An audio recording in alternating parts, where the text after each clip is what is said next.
Hello friends, welcome to my channel. अब तक हमने देखा जुआंग विदेश में 1 साल से ज्यादा रह चुका है।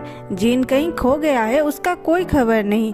जियान अभी भी यू से प्यार करता है और उसे खुश रखने की कोशिश करता रहता है। टियान अपने दादी के साथ अब गांव में रहती है और ग्रेप की खेती भी करती है। सारे अब अपने अपने लाइफ में बिजी है, कोई किसी का भी आने का वेट नहीं कर रहा है। लेकिन ना टियान खुश है ना यू अभी अपने ही कॉलेज में पढ़ाती है। एक बार वो जब बाहर खाना खाने गई थी, उसे पता चलती है उसके पास के टेबल में जो कपल बैठे हैं उनमें लड़का चीट कर रहा है।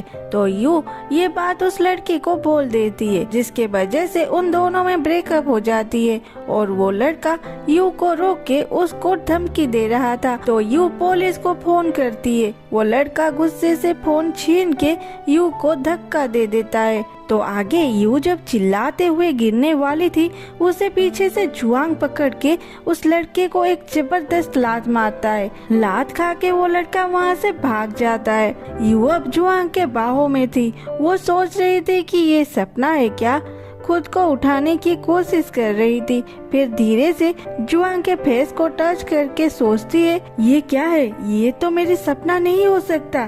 फिर जुआंग को धक्का दे देती है और कुछ सेकंड उसे देख के वहाँ से चली जाती है। जाते टाइम सोचती है मैं उसे एक्सीडेंटली मिली, लेकिन इस हालत में ना मेकअप की ना बाल ठीक है, और वहाँ से भागने लगती है। जुआंग पीछे से आके बोलता है ये कोट पहन लो यू बोलती है क्यों पहनूं, क्या मैं आपको अच्छे से जानती हूँ, और वहाँ से चली जाती है। जुआंग भी उसके पीछे पीछे भागता है। नेक्स्ट पार्ट में वो दोनों पुलिस स्टेशन से बाहर निकल रहे थे। बाहर वो होटल वाली लड़की भी थी। वो बोलती है सॉरी, मेरे वजह से आपको ये सब झेलना पड़ा, लेकिन अगर आप आज ना होते तो मुझे नहीं पता मैं और कितने दिन इसके साथ रहती।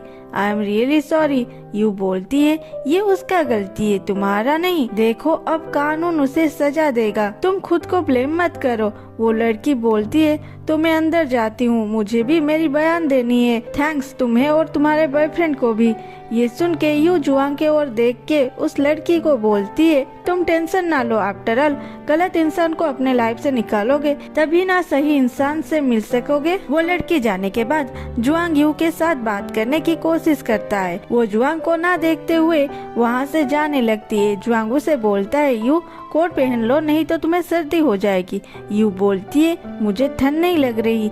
जुआंग बोलता है तो मैं तुम्हें घर छोड़ देता हूँ। यू बोलती है अब मेरे पास इतना पैसा तो है कि मैं एक टैक्सी ले सकूं, और एक टैक्सी को रोक के जाने लगती है। जुआंग वहाँ खड़ा होके उसे जाता हुआ देखने लगता है, और यू तो यू है, टैक्सी में बैठ के भी पीछे की कान से जुआंग को देख रही थी। फिर बोलती है 1 नंबर का कमीना है ये, उसे क्या लगता है वो जब चाहे जाएगा जब चाहे आएगा और मैं उसे फूलों से स्वागत करूंगी। फिर जुआंग को दिखाता है वो अपने पौधों को देख रहा था। उसके बाद यू के लिए बाहर वेट करने लगा। काफी देर के बाद यू आई। यू जुआंग को देख के सोच रही थी यहाँ क्या चल रहा है, कार भी इतनी स्लो थी, ये चलते हुए मुझसे पहले घर आ गया। ये ट्रैफिक जाम हमेशा गलत टाइम में क्यों होता है। और जुआंग को नजरअंदाज करके जाने लगी। जुआंग भी उसके पीछे पीछे अंदर गया। यू बोलती है तुम क्या कर रहे हो। जुआंग बोलता है देख रहा हूँ जैसे तुम सेफली घर जा सको। यू बोलती है वाह क्या जोक था, क्या मैं सेफ नहीं था जब तुम यहाँ नहीं थे। फिर जाने लगती है। जुआंग फिर बोलता है यू मुझे तुम्हें कुछ बोलना है। यू बोलती है अभी तुम्हें कुछ बात करना है, जब बोलना चाहिए था तब तुम कहाँ थे। बाय द वे आज की हेल्प के लिए थैंक्स, मुझे कल जल्दी उठना है, मैं अब बात नहीं कर सकती। और वहाँ से चली जाती है। यू घर जाके चिल्लाती है बात करना है, अब क्या बात करोगे। फिर बोलते है यू तू खुद को श्रृंग बना, उससे तुम्हें दूर रहना है। जुआंग अपने घर में रेन सेट देख के यू के बारे में फिर सोचने लगता है।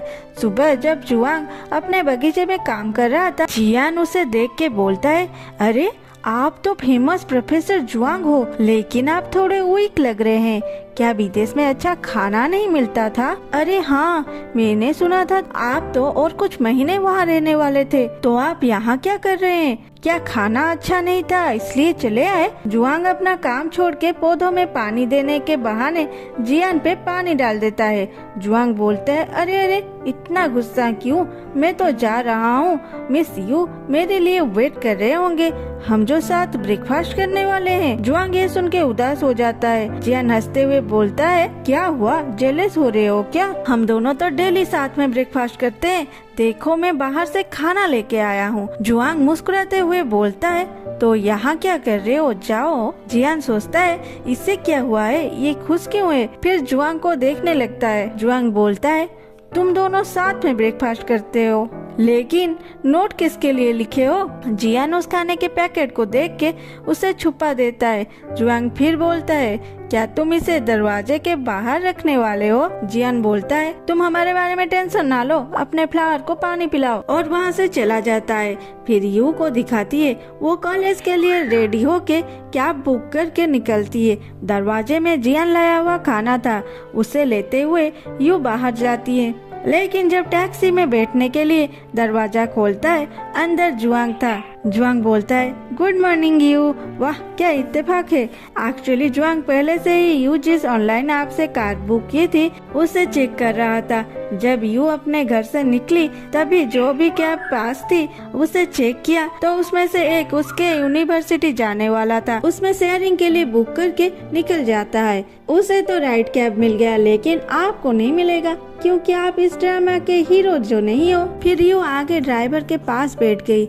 जुआंग बोलता है, कॉलेज जा रहे हो क्या? कॉलेज में कुछ शूटिंग होने वाली है। यू बोलती है, प्रोफेसर जुआंग क्या आपको लगता है मैं कॉलेज आपको ढूंढने जा रही हूँ? इस बीच 1 साल बीत चुके हैं, ये बात याद है ना? जुआंग फिर बोलता है, कॉलेज में बहुत सारे समर कोर्स चल रहे हैं और तुम्हें तो बाढ़ में बहुत इंटरेस्ट है, तो क्या तुम वहाँ कोर्स ज्वाइन किए हो? यू हंसते हुए बोलती है, कोर्स? फिर कुछ सोच के बोलती है, हाँ मैं वहाँ पढ़ने जाती हूँ। तो क्या? जुआंग यू को एक गिफ्ट देता है, बोलता है ये तुम्हारे लिए, तुम्हें पसंद आएगी। यू बोलती है, प्रोफेसर हम इतने भी क्लोज नहीं है कि मैं आपसे गिफ्ट लूंगी, और मुंह फुलाते हुए बैठ जाती है। फिर दिखाता है कॉलेज में जुआंग यू की पीछा करता है। यू पूछती है, तुम मेरी पीछा क्यों कर रहे हो? तुम्हें अगर जाना है पहले तुम जाओ, फिर मैं जाऊंगी। जुआंग उसे वो गिफ्ट दे के बोलता है, इसे ले लो, फिर मैं चला जाऊंगा। सारे स्टूडेंट उन दोनों को देखने लगे और बातें बनाने लगे। तो यू उस गिफ्ट को लेके बोलती है, ये मत सोचना कि मैं तुम्हें माफ कर दी, मैं इसे तो ले ली, फिर भी तुम्हें माफ नहीं करूंगी। फिर वहाँ से चली जाती है। फिर वो अपने क्लास में जाती है। वहाँ पर एक लड़की के अलावा और कोई नहीं थे। वो बोलती है, सारे कहाँ है? वो लड़की बोलती है, आज प्रोफेसर जुआंग कॉलेज आने वाले हैं, सभी उन्हें देखने के लिए उनके लैब को गए हैं। यू चिल्लाती है, जुआंग को देखने? वो लड़की बोलती है, मैम प्लीज गुस्सा मत करो, वो लोग अभी आ जाएंगे। यू बोलती है, तो तुम क्यों नहीं गए?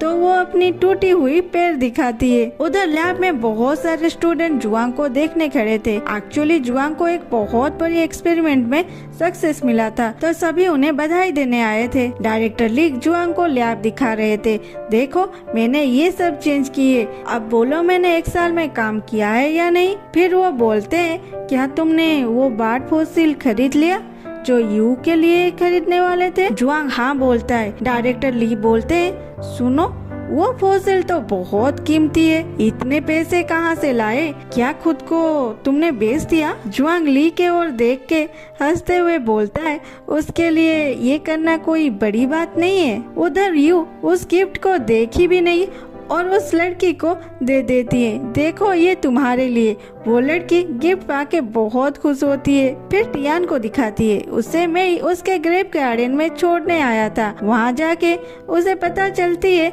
गांव में कोई ग्रेप खरीदने आया है, और वो 1-2 लोगों की नहीं, सारे गांव का ग्रेप खरीदेगा। ये सुन के टियान उसके ओर देखती है और बोलती है, जिंक्सी आज के लिए इतना ही, फिर मिलते हैं आज ही नेक्स्ट एपिसोड में। जल्दी से 150 कमेंट कंप्लीट कर दो, फिर नेक्स्ट एपिसोड आएगा। Bye bye, love you all, thanks for watching.